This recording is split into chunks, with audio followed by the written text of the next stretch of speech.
Yo, yo, I'm like an addict, do I gotta have it. I ain't even playing, got a really bad habit. If it moves, gotta grab it, fuse like a magnet. Lose, won't have it till I'm doomed in a casket. I ain't playing, got a weird mind. If you work 8 hours, I'ma work 9. If the shit tastes sour, you should taste mine. I'ma stay in power for a long time. Get up, nah, I ain't a quitter. Toss me the ball, I'm a really big hitter. Big picture, I'm a straight killer. Rising the song to the highest bidder. Got juice, got gas, I'ma move fast. New shoes, new tracks, like who's that? I'm new, come back, better than last. Yeah, it's a new me, never gonna look back. I'm never gonna look back. Cause damn, I was built to last. You move slow and I move fast, and that's facts. Only I can make a change. Slowly take a step today. I will never be the same. Cause that's what it takes.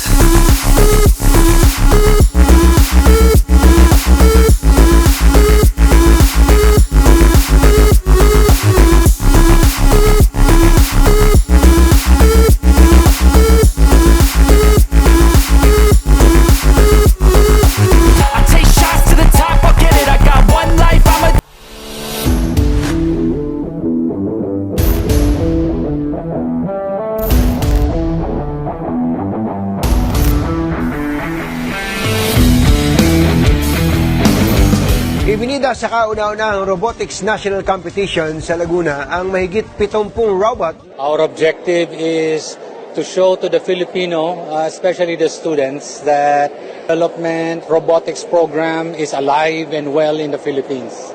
Hindi tayo nahuhuli sa mga ibang bansa.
everyone, and welcome to another segment of TEC Sojourns.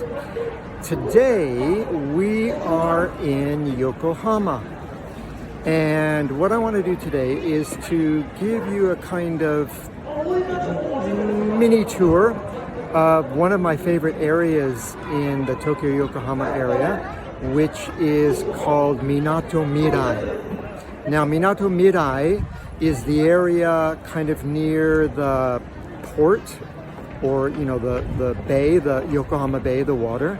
And Minato Mirai is very modern and kind of a mixed residential commercial area, and kind of all based on water, which of course is a main theme in Yokohama. Now, Minato Mirai, let me just explain. Minato in Japanese means port or harbor, and Mirai means future.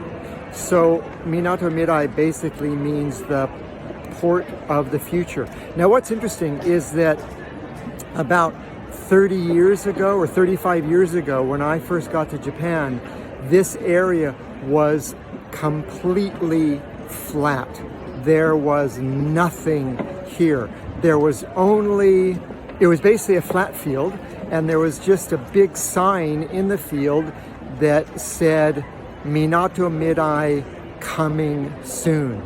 Now that was 35 years ago. So when I start showing you this area, you'll be amazed at how developed it has become. So let's start the tour. So I'm going to start out by just giving you a kind of panorama view of where we are. And what we're looking at right now is Queen's Square, which is a kind of mixed business, office, entertainment, restaurant area. Okay, so we're gonna kind of go around in a 360 circle, and you'll see kind of where we are right now. Okay, so that's Queen's Square. This is all still part of Queen's Square. And this area actually is very popular at weekends and on holidays. A lot of people come and stroll because it's near the water, and that's the big roundabout, or Ferris wheel as we call it in American English. And this is actually, let me just zoom in a bit, this is actually really, really popular for dates, where everybody can get a really, really great view. And on a clear day, actually from the top, you can see Mount Fuji. And it's also very popular on New Year's Eve for what the Japanese call countdown, where people come here and they count down to 12 midnight. So that's very fun to do. And we're still going around in a circle. And sort of in the direction we're looking now, you can't see it right now, but it's the water, it's the bay, it's Yokohama Bay. And then we're back where we began. Okay, so now we'll continue on the tour. So what you're looking at now is called Landmark Tower. Now for many years, Landmark Tower was actually the tallest building or the tallest skyscraper in Japan. Now it is number 2. I think it's something like 296 meters high. And now the tallest skyscraper in Japan is actually in Osaka. So right now the landmark is number 2. But it's very, very nice. It's sort of office space. It's a shopping mall on the bottom floors, and you can actually take the elevator all the way to the top and get a tremendous view of all of Yokohama, Yokohama Bay, Mount Fuji on a clear day. It is beautiful. So that's Landmark Tower. So what you're looking at now is the Pacifico hotel, a very nice kind of 4 or 5 star hotel. Now I'm showing you this just because basically here you can get a sense of how sort of on the water we are. This is a canal leading into Yokohama Bay. And what's interesting about the Pacifico Hotel is that, remember as I mentioned that sort of many things about Yokohama are based on the sea theme or the marine theme. And the Pacifico Hotel is, what's interesting about it, of course, is its shape, which is meant to be in the shape of a large sail. And it's right next to Queen Square, which is where I was standing at the beginning of our tour. And I want to show you again the shape of Queen Square. You can see that's Queen Square has 3 towers. You can see Tower 1, Tower 2, and Tower 3, right? And what's interesting about those is that once again, the shape of Queen Square is meant to, I think, symbolize like a schooner, like sails, 3 sails in a schooner ship. So that's the idea of the shape of Queen Square. So one of the really lovely features of Minato Mirai is the Nipponmaru Yokohama sailing ship. Now, this sailing ship has been docked here for, I don't know, 30 years or so. And in fact, what it was built for and what it was used for was actually as a training ship. So it was built actually in 1930, and it was built as a training ship to basically teach Japanese sailing cadets how to sail. And in fact, it was used its entire life as a training ship, sailing around the world. And I think I read somewhere that it has sailed around the world the equivalent of around 45 times. But of course, it's docked here now, and now it is really a museum. So you can go inside, you can walk around, you can see the exhibits, you can see how trainee sailors trained how to sail. And I think it's really a lovely feature of Minato Mirai. Right, so I'm going to end our tour on a kind of special note because this is a very special time of year. It is the spring, and this is the time of year in Japan that we call Ohanami. Now that means, hana means flower, mi means viewing, flower viewing, and specifically, of course, as you can see, it's viewing cherry blossoms. So cherry blossom in Japanese is sakura, and I'm sure you know that word, you've heard it before. And sakura actually is the national flower of Japan.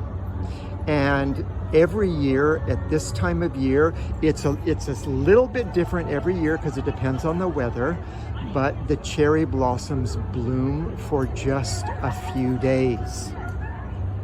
And when they do, everybody comes out and they have picnics and they drink and they eat and they get drunk and you know, theoretically they think about the meaning of life, because the sakura, or the cherry blossom, is very special to the Japanese in terms of their thinking, because it kind of symbolizes the idea of renewal and optimism, because it's in the spring.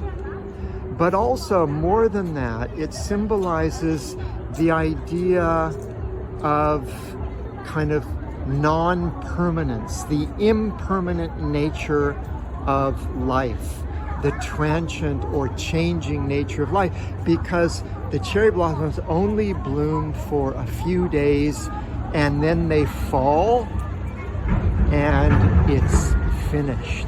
And when the cherry blossoms fall, they kind of form this beautiful pink, if you like, kind of carpet on the ground, And that is meant to symbolize the souls of the samurai warriors who were considered to have pure hearts.